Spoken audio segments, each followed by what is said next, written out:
Hello friends, welcome back to my channel. ಒಂದೇ ಥರ ಮೊಟ್ಟೆ ಪಲ್ಯ ತಿಂದು ಬೇಜಾರಾಗಿದೆಯಾ? ಹಾಗಾದರೆ ಇವತ್ತಿನ ವಿಡಿಯೋನಲ್ಲಿ ಡಿಫ್ರೆಂಟಾಗಿ ತುಂಬ ಟೇಸ್ಟಿಯಾಗಿರೋ ಅಂಥ ಸ್ಪೆಷಲ್ ಮೊಟ್ಟೆ ಪಲ್ಯ ಹೇಗೆ ಮಾಡೋದು ಅಂತ ನೋಡೋಣ ಬನ್ನಿ. ಅನ್ನದ ಜೊತೆಗೆ ಸೈಡ್ ಡಿಶ್ ಆಗಿಯೂ ನಾವು ಇದನ್ನು ಮಾಡ್ಬೋದು. ತುಂಬ ರುಚಿಯಾಗಿರುತ್ತೆ. ಚಪಾತಿಗೆ, ಅಕ್ಕಿ ರೊಟ್ಟಿಗೆ ಕೂಡ ಒಳ್ಳೆ ಸೂಪರ್ ಕಾಂಬಿನೇಷನ್ ಈ ಮೊಟ್ಟೆ ಪಲ್ಯ ಆಗಿದೆ. ಸ್ವಲ್ಪ ಗ್ರೇವಿ ಥರನೂ ಬರುತ್ತೆ, ಮೊಟ್ಟೆ ಥರನೂ ಇರುತ್ತೆ, ತುಂಬ ರುಚಿಯಾಗಿರುತ್ತೆ. ನಾನಿಲ್ಲಿ 5 ಮೊಟ್ಟೆನ ಒಡೆದು ಈಗ ಫಸ್ಟು ಒಂದು ಬೌಲ್ಗೆ ಹಾಕ್ತಾಯಿದ್ದೀನಿ. 5ರಿಂದ 6 ಮೊಟ್ಟೆ ತೊಗೋಬೋದು. 4 ಜನಕ್ಕೆ ಆಗೋಷ್ಟು ರೆಸಿಪಿನ ಮಾಡಿ ತೋರಿಸ್ತಾ ಇದ್ದೀನಿ. 4ರಿಂದ 5 ಮೊಟ್ಟೆ ಅಥವಾ 1 ಮೊಟ್ಟೆ ಎಕ್ಸ್ಟ್ರಾ ಹಾಕೋದು ಚೆನ್ನಾಗಿರುತ್ತೆ. ಈಗ ಇದಕ್ಕೆ 1/4 ಸ್ಪೂನ್ ಆಗೋಷ್ಟು ಉಪ್ಪು, 1/4 ಸ್ಪೂನ್ ಅರಿಶಿನ, 1 ಸ್ಪೂನಷ್ಟು ಕಾಳು ಮೆಣಸಿನ ಪುಡಿ, ಸ್ವಲ್ಪ ಕೊತ್ತಂಬರಿ ಸೊಪ್ಪನ್ನು ಸಣ್ಣಗೆ ಕಟ್ ಮಾಡಿಬಿಟ್ಟು ಇದಕ್ಕೆ ಸೇರಿಸ್ಕೊಂಡು ಇದನ್ನೆಲ್ಲ ಈಗ ನಾವು ಮೊಟ್ಟೆನ ಸ್ವಲ್ಪ ಈ ಥರ ಚೆನ್ನಾಗಿ ಮಿಕ್ಸ್ ಮಾಡಿಬಿಟ್ಟು ಒಂದು ಸೈಡಲ್ಲಿ ಇಡೋಣ. ಸೊ ಇದು ನಾವು ಆಮೇಲೆ ಯೂಸ್ ಮಾಡ್ತೀನಿ. ಮೊದಲಿಗೆ ಈಗ ಕಡಾಯಿನ ಬಿಸಿ ಮಾಡೋದಕ್ಕಿಟ್ಟು 4ರಿಂದ 5 ಸ್ಪೂನ್ ಆಗೋಷ್ಟು ಎಣ್ಣೆ ಹಾಕಿ, ಎಣ್ಣೆ ಬಿಸಿ ಆದಮೇಲೆ ಅರ್ಧ ಪಲಾವ್ ಎಲೆ, 1 ಅನನಸುವ, 2 ಲವಂಗ ಇದನ್ನು ಹೀಗೆ ಹಾಕ್ತಾಯಿದ್ದೀನಿ. ನಾನಿಲ್ಲಿ ಮಸಾಲೆನ ಆ್ಯಡ್ ಮಾಡ್ತಾ ಇಲ್ಲ. ಅರ್ಧ ಸ್ಪೂನ್ ಆಗೋಷ್ಟು ಜೀರಿಗೆ ಒಗ್ಗರಣೆಗೆ ಡೈರೆಕ್ಟಾಗಿ ಸೇರಿಸ್ತಾ ಇದ್ದೀನಿ.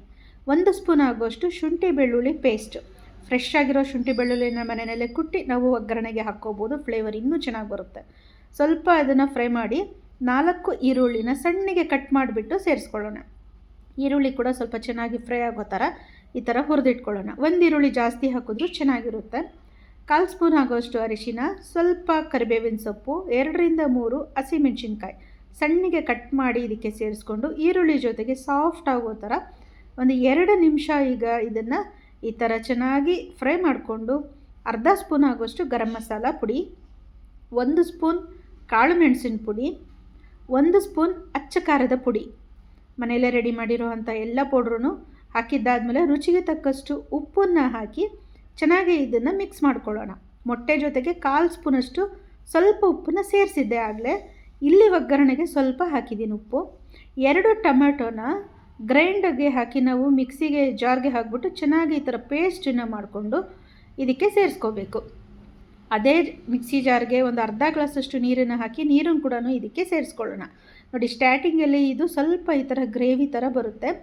ಇದೆಲ್ಲ ರೆಡಿ ಆದಮೇಲೆ ಮೊಟ್ಟೆ ಜೊತೆಗೆ ಆಗ ಪಲ್ಯದ ಥರ ತುಂಬಾ ರುಚಿಯಾಗಿ ಬರುತ್ತೆ. ಈಗ ಇಷ್ಟು ಥಿಕ್ನೆಸ್ ಇರೋ ಥರ ನೋಡ್ಕೋಬೋದು. ಈಗ ಇದನ್ನು ಚೆನ್ನಾಗಿ ಮಸಾಲೆ ಹಸಿ ವಾಸನೆ ಹೋಗೋ ಥರ 2ರಿಂದ 3 ನಿಮಿಷ ಕುದಿಸ್ಕೊಳ್ಳೋಣ. ಅಲ್ಲಿವರೆಗೆ ಇನ್ನೊಂದು ಪ್ಯಾನಲ್ಲಿ 2 ಸ್ಪೂನಷ್ಟು ಎಣ್ಣೆ ಹಾಕಿ, ಎಣ್ಣೆ ಕಾದ್ಮೇಲೆ 1/4 ಸ್ಪೂನಷ್ಟು ಸಾಸಿವೆ ಹಾಕಿ, ಆಗಲೇ ನಾವು ಮೊಟ್ಟೆನೆಲ್ಲ ಒಡೆದು ರೆಡಿ ಮಾಡಿಟ್ಟಿದ್ವಲ್ಲ, ಸೊ ಅದನ್ನು ನಾವು ಇದಕ್ಕೆ ಸೇರಿಸ್ಕೊಳ್ಳೋಣ. ಪ್ಯಾನ್ಗೆ ಹಾಕಿಬಿಟ್ಟು ಈಗ ಇದನ್ನು ನಾವು ಆಮ್ಲೆಟ್ ನಾವು ಮಾಡ್ತೀವಲ್ಲ ಹಾಗೇ ಆದರೆ ಕಂಪ್ಲೀಟಾಗಿ ಆಮ್ಲೆಟು ರೆಡಿ ಆಗೋ ಥರ ಬೇಡ. ಸೊ ಈ ಥರ ಸ್ವಲ್ಪ ಸ್ವಲ್ಪನೇ ಹೊತ್ತನ್ನು ಬಿಟ್ಟು ನಾವು ಈ ಥರ ಮಿಕ್ಸ್ ಮಾಡ್ಕೊಳ್ತಾ ಇರಬೇಕು. ಅಂದರೆ ಮೊಟ್ಟೆ ಕ್ಲೀನಾಗಿ ಈ ಥರ ಸ್ವಲ್ಪ ಆಮ್ಲೆಟ್ ಪುಡಿ ಪುಡಿಯಾಗಿ ಬರುತ್ತಲ್ವ, ಎಗ್ ಬುರ್ಜಿ ಮಾಡೋ ಥರ. ಅದು ಡೈರೆಕ್ಟಾಗಿ ಎಗ್ ಬುರ್ಜಿಗೆ ಹಾಕಿರ್ತೀವಿ, ಆದರೆ ಇಲ್ಲಿ ಚಿಕ್ಕ ಚಿಕ್ಕದಾಗಿ ಪೀಸ್ ಥರ ಬರಬೇಕು. ಆ ಥರ ನಾವು ಮೊಟ್ಟೆನ ಪ್ಯಾನ್ನಲ್ಲೇ ಈ ಥರ ಹುರಿದಿಟ್ಕೋಬೇಕು. ಇದು ಮೊಟ್ಟೆ ಕೂಡ ಚೆನ್ನಾಗಿ ಬೆಂದಿರುತ್ತೆ, ಅದ್ರ ಜೊತೆಗೆ ಪೀಸ್ ಥರನೂ ನಮಗೆ ಸಿಗುತ್ತೆ ತಿನ್ನೋವಾಗ. ಈಗ ಇಲ್ಲಿ ನೋಡಿ, ಮಸಾಲೆ ಕೂಡ ಚೆನ್ನಾಗಿ ಬೆಂದಿದೆ. 5 ನಿಮಿಷ ಇದನ್ನು ನಾವು ಹೀಗೆ ಕುದಿಸ್ಕೋಬೇಕು. ಈಗ ನೀರು ಕೂಡ ಸ್ವಲ್ಪ ಡ್ರೈ ಆಗಿದೆ, ಥಿಕ್ನೆಸ್ ಕರೆಕ್ಟಾಗಿ ಬಂದಿದೆ. ಈಗ ಇದು ರೆಡಿ ಆದಮೇಲೆ ನಾವು ಮೊಟ್ಟೆನ ಆಗಲೇ ನಾವು ನೋಡಿ ಈ ಥರ ಎಲ್ಲ ಚಿಕ್ಕದಾಗಿ ಪೀಸ್ ಮಾಡ್ಕೊಂಡಿದ್ವಲ್ಲ, ಇದನ್ನು ನಾವು ಸೇರಿಸ್ಕೊಳ್ಳೋಣ. ತುಂಬಾ ಪುಡಿ ಮಾಡ್ದಿರ ಸ್ವಲ್ಪ ಚಪಾತಿಗೆ ತಿನ್ನೋದಕ್ಕೆ ಮೊಟ್ಟೆಗೆ ಬಾಯಿಗೆ ಸಿಗೋ ಥರ ನಾವು ಈ ಥರ ಕಟ್ ಮಾಡಿ ನಾವು ಸೇರಿಸೋದ್ರಿಂದ ಸ್ವಲ್ಪ ತಿನ್ನೋದಕ್ಕೆ ಇನ್ನೂ ಸ್ವಲ್ಪ ಟೇಸ್ಟು ಚೆನ್ನಾಗಿ ಬರುತ್ತೆ. ಈಗ ನಾವು ಇದಕ್ಕೆ ಸೇರಿಸ್ಕೊಂಡಿದ್ದಾದಮೇಲೆ ಮುಚ್ಚಿಬಿಟ್ಟು 2 ನಿಮಿಷ ನಾವು ಇದನ್ನು ಬೇಯಿಸ್ಕೊಂಡ್ರೆ ಸಾಕು. ಲಾಸ್ಟಲ್ಲಿ ಅರ್ಧ ಹಿಡಿಯಷ್ಟು ಕೊತ್ತಂಬರಿ ಸೊಪ್ಪನ್ನು ಸಣ್ಣಗೆ ಕಟ್ ಮಾಡಿ ಸೇರಿಸ್ಬಿಟ್ಟು ಮಿಕ್ಸ್ ಮಾಡಿಕೊಂಡ್ರೆ ಸೂಪರಾಗಿ ಟೇಸ್ಟಿಯಾಗಿ ಈಸಿಯಾಗಿರೋ ಅಂಥ ಮೊಟ್ಟೆ ಪಲ್ಯ ಡಿಫ್ರೆಂಟಾಗಿ ವೆರೈಟಿಯಾಗಿ ರೆಡಿಯಾಗಿದೆ. ಚಪಾತಿ ಜೊತೆಗಂತೂ ಸೂಪರ್ ಟೇಸ್ಟಾಗಿರುತ್ತೆ. ಅನ್ನದ ಜೊತೆ ತಿಳಿ ಸಾರು, ಬೇಳೆ ಸಾರು ಮಾಡಿದಾಗ ನಾವು ಇದನ್ನು ಸೈಡ್ ಡಿಶ್ ಆಗಿಯೂ ಯೂಸ್ ಮಾಡ್ಕೋಬೋದು. ಸೊ ನಿಮ್ಗೆ ಈ ವಿಡಿಯೋ ಹೇಗೆ ಅನ್ನಿಸ್ತು ಕಮೆಂಟಲ್ಲಿ ತಿಳಿಸಿ.